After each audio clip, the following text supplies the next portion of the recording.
শিল্পী হতে গেলে কি বামপন্থী হওয়া দরকার? আমি বরাবরই ছোট থেকে একটা আদর্শ নিয়ে চলি এবং আমি খুব গর্বের সঙ্গে তোমায় ঘোষণা করছি যে আমি বামপন্থী। হতে পারে। আমার এটা ঘোষণা করতে কোনো দ্বিধা নেই, কারণ আমি হয়েছি, বামপন্থা না থাকলে, সলিল চৌধুরী না থাকলে, গণনাট্য না থাকলে সেই আমিটা কোনোদিন হতো না। শিল্পী হতে গেলে কি বামপন্থী হওয়া দরকার? নট নেসেসারিলি, তবে ইভ্যালুয়েশনের দিক থেকে যদি ভাবা যায়, শিল্পী হতে গেলে প্রথমেই তো একটা আদর্শ মানুষ হতে হবে।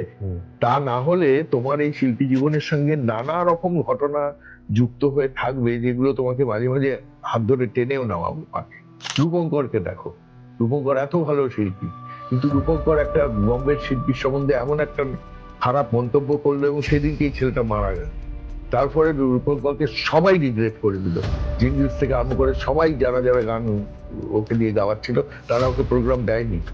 সাফার করেছে 2-3 বছর 4 বছর, খুব সাফার করেছে ওরে, তারপর আবার ফিরে এসেছে। কাজে শিল্পী হতে গেলে প্রথমে আমি বিশ্বাস করি, সবাই নাই করতে পারে, যে প্রথমে একটা সৎ, নিরপেক্ষ, একটা ভালো মানুষ হওয়া দরকার। তবে সে সঠিকভাবে শিল্প বোধটাকে মানুষের মধ্যে চারিত করতে পারে। মানে বামপন্থীরা সব নিরপেক্ষ আর ভালো মানুষ। বেশিরভাগ, সবাই নয়, সবাই নয়, সবাই নয়। এটা হয়তো খুব সরলীকৃত কথা হয়ে যাচ্ছে, কিন্তু এটাই সত্যি যে 10 জনের মধ্যে 7 জনই ভালো ছিলেন।